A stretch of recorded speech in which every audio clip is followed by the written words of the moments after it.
Hey Busy Dads, this is Dave from One Coach here to give you an overview of the Busy Fit Dad Start training program.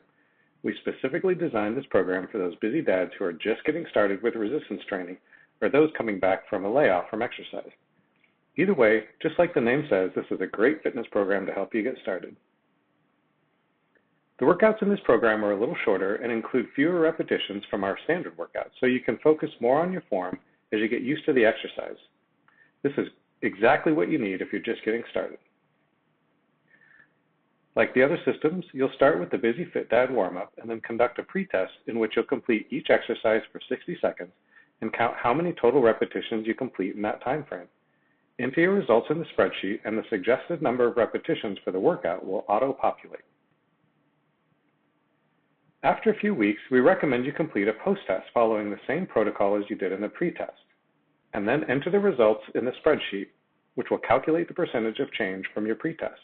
This is a great way to track your progress.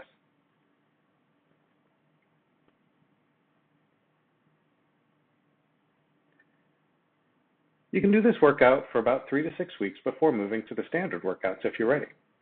There are 2 workouts labeled A and B. Aim to get in 2 to 3 workouts each week, alternating between workouts A and B as we show you in the sample schedule.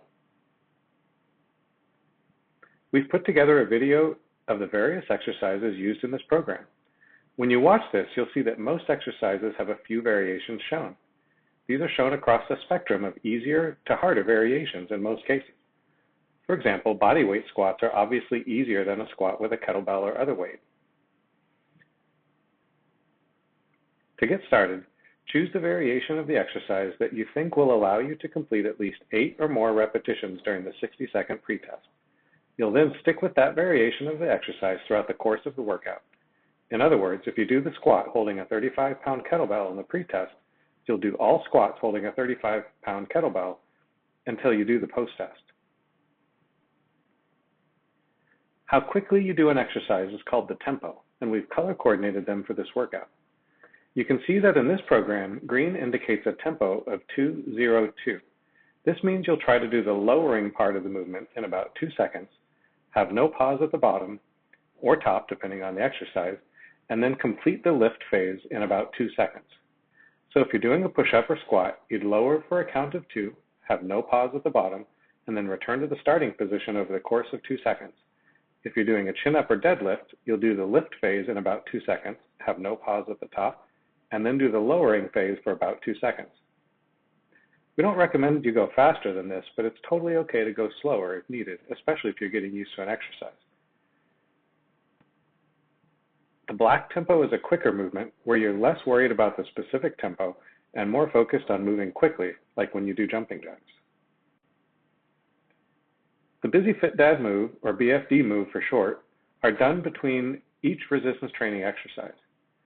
Over on the left of the spreadsheet, you can see that we've listed a few options that you can choose from, as well as a suggested number of repetitions. There's no real rule for determining which Busy Fit Dad move to choose, so experiment with what works best for you. A lot of guys will rotate through different BFD moves in a single workout. In this program, we recommend resting between exercises by gently moving around or standing for about 30 to 60 seconds. We think it's best to stay up on your feet rather than sitting down if you can. As your fitness progresses, you can experiment with doing shorter rest periods if you'd like. For all workouts, including the pre and post tests, we want you to start with the Busy Fit Dad warm-up, which you can find on one of the tabs in the spreadsheet. A video with these exercises can be found elsewhere in the system. Let's take a closer look at a sample workout to see what a typical routine would look like.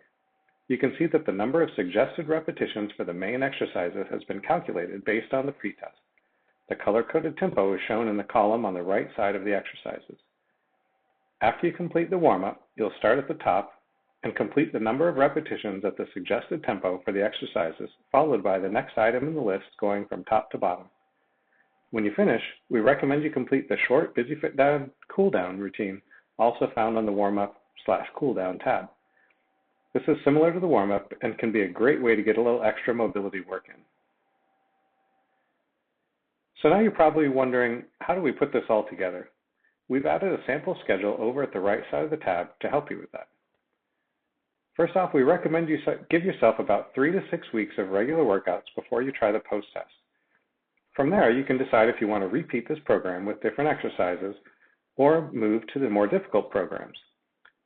As long as you're getting the results you want and continuing to make progress, there's no reason why you couldn't do a few rounds of the Busy Fit Dad Start program over the course of a few months.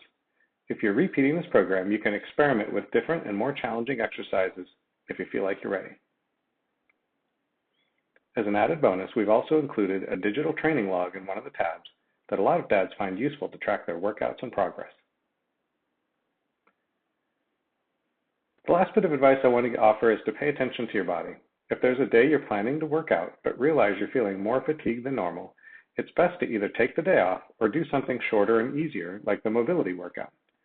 If you're not sure if you're ready for a workout or if you're too fatigued, try going through the full warm-up and maybe a set or two of the exercises. If you're not feeling your best, opt for a day off or shorter and easier workout. Remember, we're playing the long game and looking for consistency.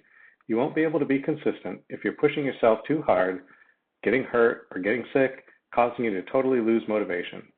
In the big picture, if you're on track most of the time, a few blips in the routine won't have a negative effect. All right, that's it for this video. Good luck with the workouts, and email us at info@myonecoach.com if you have any questions or if you want to let us know about your progress.